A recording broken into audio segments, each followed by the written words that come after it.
Hey, this is me building a $3 million per year business in public. The way these videos always go is I start with some YouTube comment Q&A just to deliver you guys some value right off the bat. It's also a growth hack on my end. Then I do growth stats on YouTube, Instagram, and then some of my products.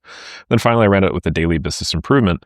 Right now, my improvement is trying to get the churn down in Maker School, my community, which makes over 300 grand a month. So the way that I'm going to do this is show you guys my main channel, which is over here, then show you guys my daily updates channel, which is over here. Then you know how I said I'd do Q&A? Well, in order to do them, I will scroll all the way down to the very bottom of this and just answer all of your questions. Damn, we got a lot of questions. Okay, last one was from Jazva Work. He says, or she says, I don't know. Hey, Nick, I'm in the real estate niche. I have zero money and I cannot use free trials. What service can I provide to real estate agents? Ooh, good question. Zero money and you cannot, okay, so first of all, why can you not use free trials? I don't understand. What is the thing about the no free trials here? Is it just because of location? Are you somewhere where they just like are a lot less likely to want to give you free trials? I mean, like that just seems like a really weird statement. But anyway, assuming that you cannot use free trials, what service can you provide to real estate agents? I mean, like, man, you can't use make.com. I mean, this isn't an AI automation thing. This is just so infeasible and silly that you can't use make.com, can't use NA done. Free trials like preclude you from doing anything, right? Like, make.com does technically have a free plan, so you could probably jump on there. And then I think has, was it 14 days for free? But no, that's a trial. Sorry, you can't use them. Yeah, I don't know. It's tough for me to say. I don't think you can provide an AI automation service if you can't use free trial software, unfortunately. Now you could do other things for them for sure. You know, you could do some sort of like copywriting for them or something. You could do some sort of marketing for them. You could do some sort of social media management for them, variety of other services that you can provide. And if you want a list of those, just head over to Fiverr and type like marketing, and they'll just be like 5 million services, and you'll see how other people are doing things. But yeah, if you have no money and you cannot use free trials, that is the tough thing. You can't use free trials. I'm not sure why. Okay, how would you pitch a relatively simple but broadly valuable AI template to pretty much anyone who runs a business? How would I pitch a relatively simple but broadly valuable? We got some interesting questions here. So how would I pitch AI? Well, I would pitch AI like this. To start, assuming you're talking on a sales call, I wouldn't actually just dive right into the selling of the AI thing. I would ask the customer what problems they're struggling with and how I might be able to help. And the way that I do so is I'll start by building some rapport on my sales call where I make them smile at least once. I try and get them to laugh. After I'm done with that, I will say something like, all right, so, you know, I do a lot of these calls and I just want to be super upfront and clear that like the best way I've found about making sure you get what you need is I start by just asking you why you decided to say yes to this call in the first place. And then I ask you a couple of questions about how your business looks from the outside in. Like if I were a customer, how would I, you know, actually like work with you, and what sort of system or process would I go through to start and then end our engagement. And then finally, you know, I want to chat about a couple of solutions that I'm already thinking might be able to work for you. So something of that nature. And then after you actually do what you just told them to do, then at the end you say, I think I have enough to propose a reasonable solution here. Do you have any other questions for me? Then when they say, no, I'm good, can you show it to me? Then I say, well, this is really similar to a system that I built for X, Y, and Z person. Or this is really similar to a system that I built for, I don't know, myself or my old company, you know, two years ago, or something of that nature. Or this is really similar to a conversation I was having with a friend of mine who runs an X, Y, and Z business. This is just a way for you to get social proof right off the bat. And then you dive into some sort of demo flow. The reason why you do some sort of demo flow, I don't call it a demo, but the reason why you do this is because you just want the client to say, hey, yeah, that looks great. I want that. Because if they say yes to that, then now you have basically productized your solution, because you can start with that template and you can like use that as the MVP. You don't actually have to build everything from scratch, which is really nice. And then you just send them over a proposal that details, you know, how all this stuff works in a nutshell, you know, like what are the next steps, how much money does it cost, what's the scope, and so on and so forth. And then, yeah, you kind of go from there. So that's how I pitch basically everything. It doesn't really matter what it is. If it's a service that I provide under the umbrella of AI automations, I will run through some sort of flow that looks just like this. And yeah, you can just use this as your template. If you are at the point where you are about to do a bunch of sales calls like this, I do encourage you to join Maker School, because you know I deal with stuff like that all the time, and we have a bunch of assets and so on and so forth that just make it a lot easier. Okay, Gutenman says, I watch it later. Okay, I'll watch it later, but I'm going to ask a question. I was fortunate to acquire a client for 4K. My question is, how do we move from that into a retainer if they're open to it? How do you propose it, et cetera? Thanks for the value as always. Great question. I actually start by proposing the retainer immediately, like the very first moment I talk to them. I'll always say something like, just to be upfront, my whole goal is to get you on a long-term retainer because I find that I can do much higher quality work on long-term retainers. I get to know the client systems a lot more. And, long-term retainers are how I drive results like case study 1, case study 2, case study 3. So I will do that literally in like the Upwork application. I will do it in the cold email, the immediate call at the beginning of the cold email. I do it all up front. And the reason why is because it just sets the frame for when I inevitably have that second conversation about retainers. Okay, and then so let's say you got the project now. What I would do is I would learn everything I can about their business while I do the project. So I'd ask them questions. By the way, how are you doing this? How are you doing that? Oh, nice. I have a thought about this, and so on and so forth.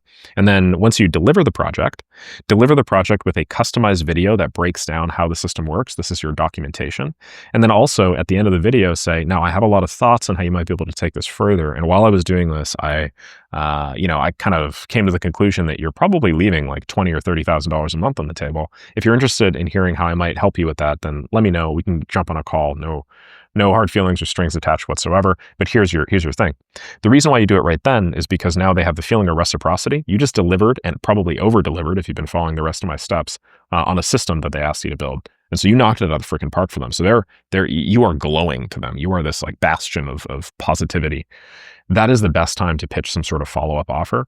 If you pitch the follow-up offer any other time but that, your probability of closing goes down. So that's when you want to do it. When the feelings of reciprocity are in, when it's like, oh, I just did a bunch of extra stuff for you that you didn't even ask for. And then they go, oh my God, well, now I kind of owe him something. And then when you pitch the retainer, do it just like I did. Hey, like I saw an opportunity here while fulfilling XYZ thing. It's not the same project you asked for. It's a little bit differently, but here's how personally I would approach it. We don't have to work together on this. I just wanted to make sure you knew because I care a lot about you and I really like the relationship that we built. I'm very interested in your stuff and I think you're going to do really well. So if you want me to help you with that, let me know and maybe I could scope out what that might look like. And you'll find if you approach it in that like consultative but also like relationship based way, people will almost always say yes, and then they'll be willing to work with you. Now, they're not always going to say yes to the actual dollar sign, but they're going to say yes to like hearing you out. Julian says, I really enjoy your build vids. I'm a high school student, want to start with $0. Right now I'm reaching out to clients by sending them a Loom, showing them off a CRM system and offering to implement it for free. I do 15 a day, haven't gotten any replies. Are there any fixes I can do to improve the conversion rate? Great question. The question is, how many have you actually sent? That's the one thing that I think is usually missing when people ask me stuff like this. So I think if you've sent more than, let's say 200 at this point and you haven't gotten any replies, there's probably an issue because then your reply rate is below 0.5%, which is, I would consider objectively low, especially for a customized thing like this. If you haven't done at least 200 though, I would just continue doing them. You are naturally going to learn how to pitch your offer a little bit better while you do them. I could obviously help guide you and hold your hand through the entire process, but I don't necessarily think that this would be informative. One thing that I realized just earlier today when I was responding to some questions in Maker School is for a big chunk of my life, like when I started my business stuff, I was going door to door, and that was about a 3-month period before I made any money whatsoever. And I had to do this because I had like a conversation with my family about me being an entrepreneur, and I was still living with them at the time, which I'm thankful for. But they basically said, if you don't make any money with this, then you get the hell out of our house. So I was like, okay. So I hit the streets with a buddy of mine, and we went door to door, and we did between, I want to say 2,000 to 3,000 businesses or so. I don't know the exact number. I wish I could go back in time and tell you, but I don't. So we knocked on, a few thousand business doors. At the end of that period, I made from the services I was selling, I made like $7 or something like that. So the amount of outreach that it takes to actually know whether or not an approach is working and to actually get good enough to be able to reliably drive this stuff is usually like 10 to 15 to 20 times what most people are thinking. You don't have to go as crazy as me and knock on 2,000 doors and get 0 results, but you do have to knock on some doors, some proverbial doors. So yeah, man, hit 200 and then get back to me, You're saying you're doing 15 a day, but how many days? When I see kids that are a little bit younger that are starting this stuff for the first time, they usually do have that expectation reality mismatch. So hopefully I'm not putting words in your mouth, Julian. And maybe you are the sort of person that's already done a couple hundred. But yeah, aside from that, just some top level fixes, frame everything as an opportunity, make sure that they see your video, not necessarily it's not even about your video being bad, but make sure that they see your video in the first place. Make sure you hit them up on multiple different platforms, not just one platform to maximize the see rate, the view rate. and so on and so forth. Then if you did want to start with $100, would be the first thing you should invest in to get your first client. I would keep on doing the Loom videos for sure. I don't know if I'd invest in Loom, but $100 will probably buy you 5 or 6 or maybe 7 days of consistent daily Upwork applications. So if you're a high school student, I don't know if you're 18 yet. If you're 18, I would sign up to Upwork and then do it that way. If you're not 18, then I would just continue doing what you're doing, but maybe like create a cold email account as well and then send some things out through cold email while you do it. Okay, Gabia says, not a question, but a suggestion. Would love to see a Make masterclass like you did with NA Done. Make just released a new AI agent, so would love to see how easy it is to use Make compared to NA Done. Sounds good, man. Yeah, no, that's a great idea. Love it. Thank you. Harshit, thank you. Thumbnail's hilarious. Couldn't not click it. Yeah, I thought it was pretty funny. Look, I look so eager in the picture. I know everything, but I'm just confused about making the offer. I have sales system automations to sell, but I can also build voice agents. I haven't started my cold email campaign yet due to this because I'm confused between the two. I want a one-word answer from you because I will do the things and make my first 2K. Are you sure about the one-word answer? That seems a little too short, man. One-word answer. Well, I'm not going to lie. You didn't ask me a question. You're just confused in the offer making. I haven't started my cold email campaign. I'm confused between the two. So I guess, if I could like take this and then turn this into that one question, it would be, should I do sales system automations or should I do voice agents? I would do sales system automations, which are 3 words. Apologies. Still, I heart you. Cool red shades. Thank you. The boss has arrived. Thank you. Thank you. Heart, heart, heart, heart. Elton John style glasses. Damn, that's not what I was going for. Thanks, Nick. Really appreciate your advice. Finally got some limited funding to take action, but had some practical doubts after I started doing it. This is from Nick Saraev Q&A. This must be the fellow that set up my Q&A channel. Awesome. Okay, so yes, this is the guy that asked me a ton of questions. I don't really think I can realistically answer all of these. I just feel like it would be a disservice to everybody else here, unless they're quick. Let me double check. One sec. Practical doubts. ChatGPT APIs needed for cold email outreach. Can I know the estimate cost per month for a starter? I spend less than $20 a month, and that's across my 2 companies, so probably $10 to $20 a month. Am I supposed to go through the email, send the email manually? What's the cost to running the personalized cold email agent for the amount of people you advise to reach out to in starting? I think on average it's about $150 a month or so. You can cut that down to about $100 per month. The stack that you want is instantly, but get on the growth plan. It'll save you money. Use Apollo and then use one of the Appify scrapers that scrapes Apollo at about 75 cents per 1,000 leads. And then set up mailboxes using something like Zapmail or Puzzle Inboxes or Instantly or Inboxlogy, one of those not pre, but done for you services because they cost less money and it'll be better for you. So that's what I would do. Yeah. What's the use of Instantly? Just a cold email platform that like distributes stuff across your, distributes emails across your available mailboxes. Just prevents you from being banned or throttled by Google, because if you were to send 1,000 emails a day through one mailbox, it just would not be good. Okay, these questions are actually pretty simple and straightforward, so I'm going to answer the simple ones. How many emails would you send the hypergrowth plan? Well, in the hypergrowth plan, I just send however many mailboxes I have times 30 per day. So if you're doing the growth plan, you got to do less. And when you cap out the number of contacts, you just have to refresh and like delete the contacts that didn't respond to you. But for you, it's probably worth it because from my understanding, you're coming to this from a very financially disadvantaged position. How much does it cost to run this? For 3,000 applications or 300 applications, how much connects will it cost to send 300 apps? I think on average right now, it's like $2.50 per application. So that'll cost $600, $750, I think, for this. 300 applications, like to actually run the agent, I don't know. That'll be marginal compared to this. The actual connect cost is the main cost for you. Maker School curriculum month-wise on the surface? Yeah, for sure. Maker School curriculum is pretty straightforward. I should actually be able just to show you a big chunk of it. We start with exercise program. There's an about section, and then we just run through Upwork stuff initially, and then we do application stuff, and then there's like daily application requirements that I change based off of different things that you're doing. How to set up Stripe or payment processors, make your community posts, and so on and so forth. Can you use different trial accounts? I don't know. I'm not really sure, to be honest. How much costs and connects per month would I need to do in Upwork? It depends on how many applications you send. So if you do want to send the 10 per day, it costs you like $700, something like that. I'll be honest, very few people send the 10 a day. On average, people send like 2 to 4 a day. So realistically, your cost is probably going to be closer to like $150. Sucks because I was sending way more applications, and I thought that everybody just did that, but I get it. What's the point in getting this? Yeah, there's no real point. I would just get the growth plan, not the hypergrowth plan. Smartly and Instantly are always pitching each other and kind of going back and forth. So the ChatGPT API cost, you don't need to worry about. That's a small one. And then, yeah, no problem. Yeah, you were saying that your comments were getting hidden. I see why, because if you put all this stuff in one comment, for sure, they're gonna think that you're spamming, just because not a lot of people write comments that long. All right, let's do one more from Sarcasm. Hey, Nick. I'm not sure if this is possible, but I'm trying to automate WhatsApp messages. Use WhatsApp to communicate and have to manually send them Facebook ad campaign updates. Updates usually let them know which stage of the setup I'm at, what I'll be working on next. Is there a way to automatically send clients updates on WhatsApp? Yeah, for sure. Just use a Green API. There you go. It's a third-party service. There's a couple of other ones as well, but basically this is a WhatsApp API gateway where you could just plug this into some sort of like automated sequence, just like you do Slack or anything else. So there are a couple of these that like cost money for sure, but a couple of these that cost varying amounts of money for sure, but I think that one's pretty reasonable.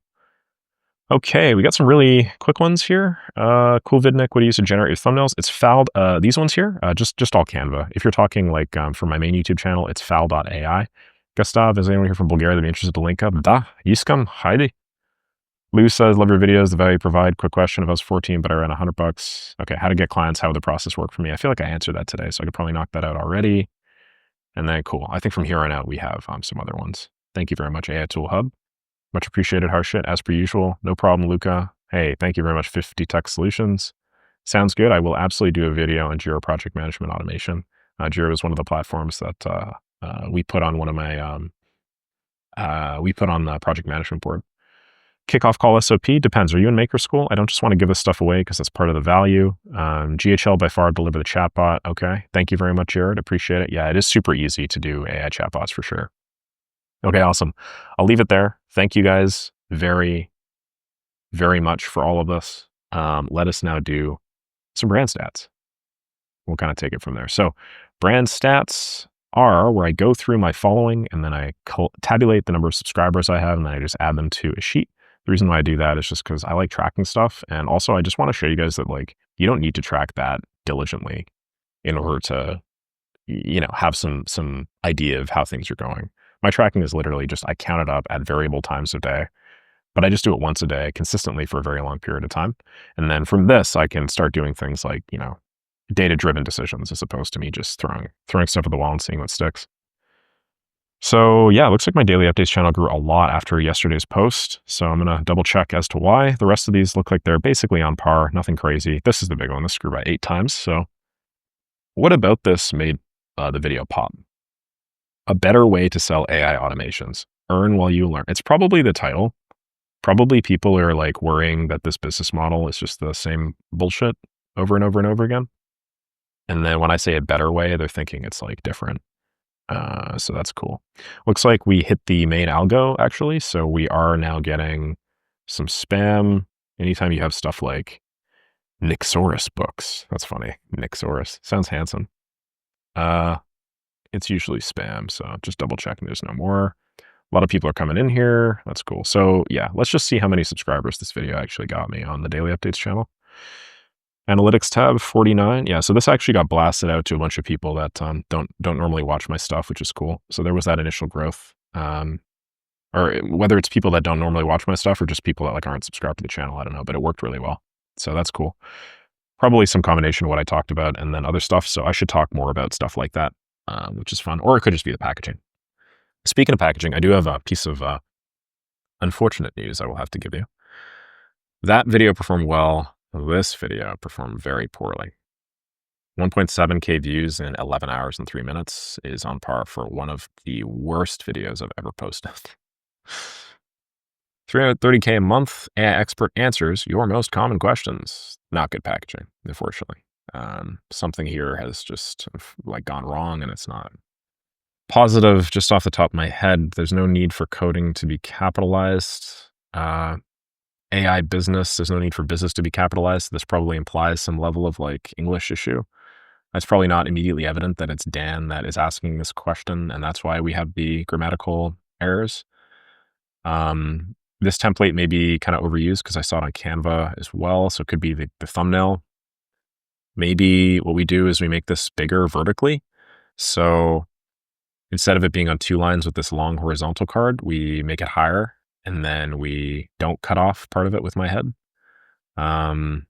the title I think is just like, yeah, this really hurts. Like 330K a month AI expert answers your most common questions. I mean, like that's what I'm doing, right? So I understand why we named it that, but I feel like we need to do something like 300K a month.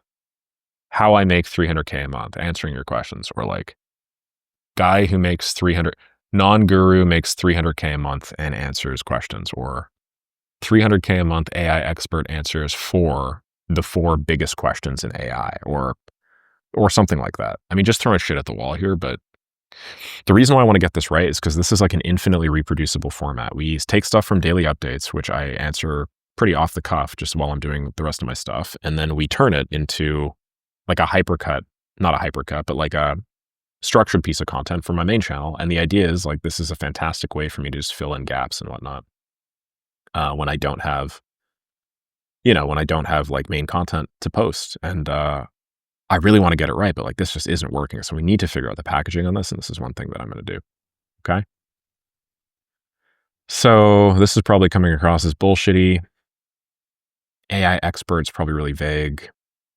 Your most common questions is probably bullshitty as well.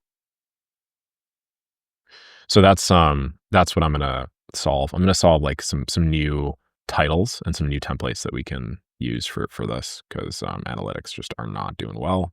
We got 7 subscribers. I got more subs from my daily updates channel yesterday. Isn't that crazy? Yeah.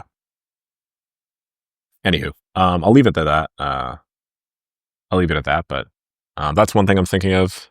Why does this delete this? Somebody must have been testing. What are some other things? Yeah, the rest of these videos seem to be performing okay. Okay, anyway, let's talk about Maker School churn. That's the big thing on most people's minds. Well, that's the big thing on my mind.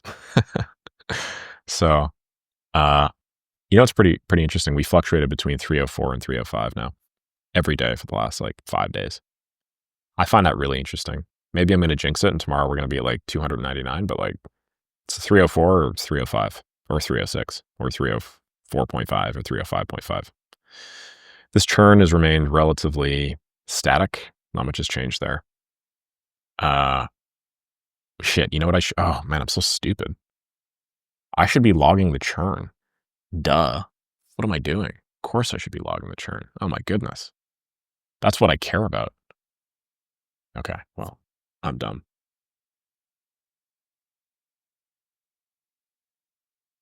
Yeah, we're going to be logging the churn. Sorry, I just got a call coming up. What is this now? 23.67? 23.69. Okay, we're going to log this. One sec. Hey, what's going on, big guy? I'm just finishing up a daily update. Are you ready to move? Cool. Sounds good. I'll be out in like 3 minutes. Yep. Sounds good. All right. See you in a sec. Okay. Yeah, like I was saying, I should really have just been logging the churn the whole time. So silly. Can't believe I didn't do that. Well, that's what I'm going to start doing starting today. And then we're going to log the churn. We're going to see how that changes. I have something else in my calendar for today. I need to post another Maker School community exclusive. It's going to be tough finding the time, not going to lie. You're running around like a headless chicken for most of it, but we'll make it work. And yeah, all in all, I mean, like my growth is still pretty incredible, right? Like these numbers change basically every day. Look, 30, 30, 32, 32, 33, 34, 35, 35, 37, 37, 38, 39. Like it's just going to keep on going up. And I mean, like, just from a bird's eye perspective, I was at 100K like, a month ago? And now I'm already at 140K. From the outside looking in, I'm growing like wildfire, and I'm just kind of in my head about it at this point. So I need to zoom out and, get a little bit better perspective again. But you heard the man. I'm going to go meet a good buddy of mine in a few minutes. So I will catch y'all later. Really appreciate you watching as per usual. And yeah, c'est la vie.